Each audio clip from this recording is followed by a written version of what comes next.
Good night, everyone. Welcome to Cheaters Confessions. Okay, another segment with the Empire Empress. Before we get into our wonderful topic tonight, please subscribe. Hit that subscribe button. Support, subscribe, and share my videos. I greatly appreciate everyone who has put a lot of effort into this. My videos and articles can now be found on mccoynews.com. Please tune in. So tonight we're going to be talking about cheaters' confessions, all right? Ooh. Well, I assume it's going to be a stressful session, so I brought with me my stress reduction. Okay? Oh. Yeah. My apple is going to be my stress reduction tonight, right? That's my magic ball. So, cheaters' confessions. So, I did a survey. I don't want to hear about different people's opinions. Remember, we all have our opinions as to why people cheat. My opinion, you may not agree with, but remember, these videos are solely based on my opinion. Either you agree with the Empire Empress or you don't, and that's okay, right? Positive conflict is great, so please make some comments, share my videos, give me ideas and some feedback. But we're going to get into it tonight. So I spoke to a few of my female friends. I said, why do you cheat? Their answer is, my partner is not loving, they're not affectionate, they're not compassionate, they're cheap, and all kind of various reasons, right? I cheat for attention. I cheat because I'm just not happy. So I got various answers. So I must say, some of the answers that I received, I really agree with. A lot of women tend to cheat because of attention. So for some reason, they feel like their partner's in the home with them, but they're not being attentive towards their needs. Or they're bored and looking for more sexual exposure or excitement, okay? Or they're having financial difficulties and they're cheating for monetary reasons. But most of the women that I spoke to, they were cheating because of attention and affection. A few of them, like a small percentage, cheated because of self-esteem, how their partners made them feel. So, ladies, it seems to me that we're going to have to find a way to make ourselves feel extra special and not resort to cheating or additional activities. And we are going to have to figure out how to do that. But what we don't want to do as women, we don't want to go out there and interfere with somebody else just because we're being rebellious. We don't want to go out there and mess with somebody else's husband, somebody else's partner.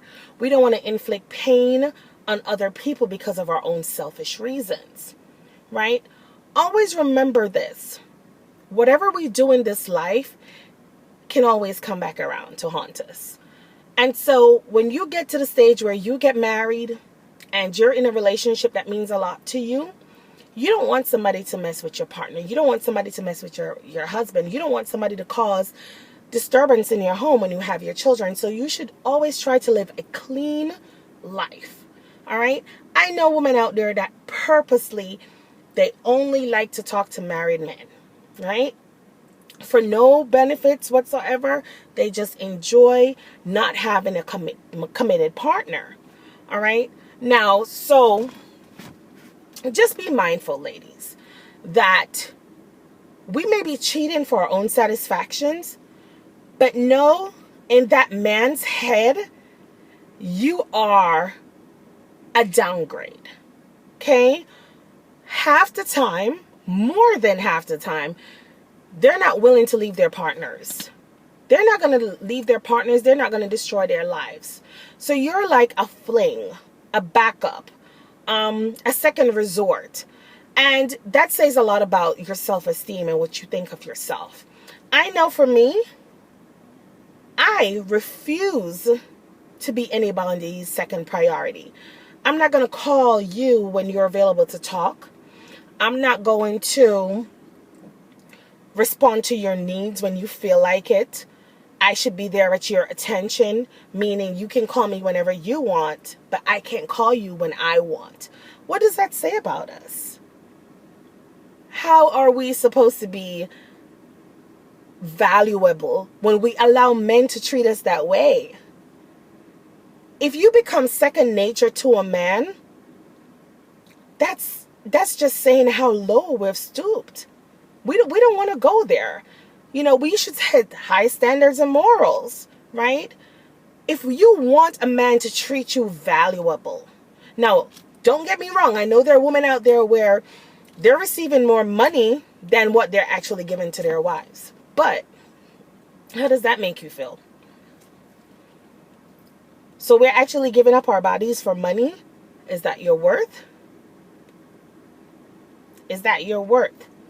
We destroyed a family and we sent the woman out there to struggle with her children. Her children start suffering because now there's one paycheck. Their father is not in their lives. That child end up having behaviors. That child end up being addicted. That child end up being depressed because their parents are divorced. All because we could not control our sexual desires.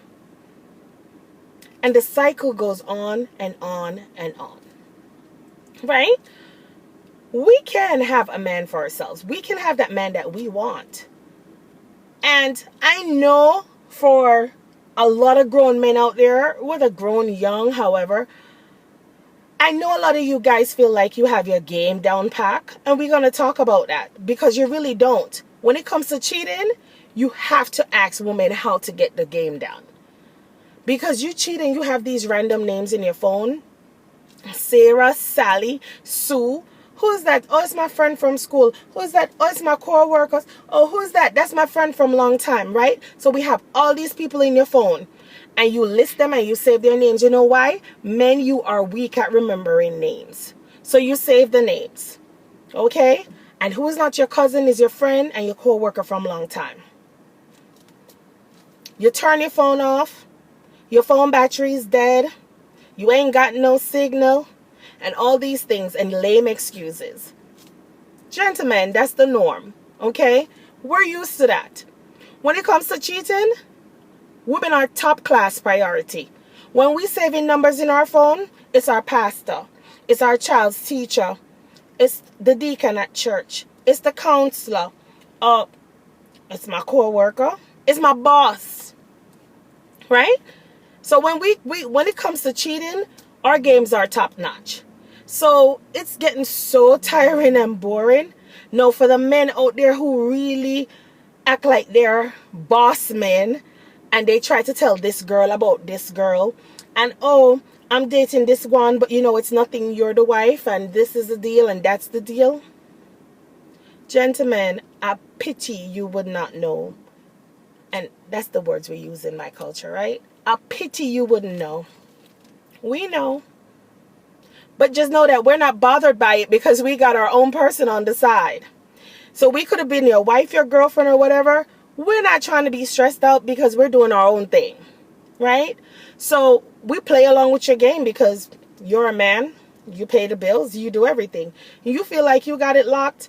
No, you don't have it locked. We got it locked. Right? Because women's psychological makeup are different. We're mature beings. We rationalize. We reason things out to a level that men don't. And always it comes back. Yes, it comes back to haunt us. But at the end of the day, we got the attention, we got the love, and we got the money that we needed. So there it is. I'm sorry to shoot it to you that way. So gentlemen, before you decide to cheat, oh boy, you might want to give yourself at least 3 to 6 months to study the name. To have a good plan that's not going to fall through. You might want to get another phone. or some other strategic plan that's actually going to work. Because half the time your plans fall through. Okay? You go out there and you cheat for several reasons. So I spoke to a lot of my friends, guy friends, that are close to me. And their reasons for cheating are for material things. They feel like the woman has something to offer that the person in the relationship doesn't. They're just addicted to sexual activities. They want to change. They're bored. They cheat for excitement reasons and stuff like that. So they cheat. They go out there and they tell these women out there all kind of things. You know, I'm married. Wait, the same story. I'm married, but things ain't working out so well. I'm married, but I'm with her for a reason. I'm married, but I'm staying because of the kids. No. You're married, but there's some psychological issues going on. You have issues, okay? And the issues are, you are totally addicted to sex. You're hypersexual. You have no real reason to cheat, right? But you created an issue in your head to cheat. And what did you bring out? What did you possibly bring home out of it? An STD? How much did you get from the woman? A visa? A car? A bank account with a lot of money? How has it benefited your family? Or was it just for pleasure? Was it just for pleasure? But what you don't know is that woman is probably using you. There are other guys that she's still getting the same form of service from. You're just like everybody else. There's nothing special. And so you felt like you came out the man and you came out the winner because you have 2, 3, 4, 5. So many wonderful, beautiful ladies on the road. No, you came out a loser. You came out a loser. You lost your standards as a true man. You lost your value. And half the time you end up losing your family and the real woman who cares about you and wants you. Because that person who's sleeping with you don't want you. They're using you for sexual desires just the same. Like I said, two can play the game. So a lot of times when men out there feel like they're the boss, they're the it, they're all of this because they have all these women at the road doing things, half the time it's the woman that's using you. They're using you to fulfill their desires and attention, and half the time you're not the dream man for them and you're not the man they want. Newsflash. Sorry, right? And then you have the real psychological aspect. So I was reading an article like 2-3 months ago, and the article said that if your parents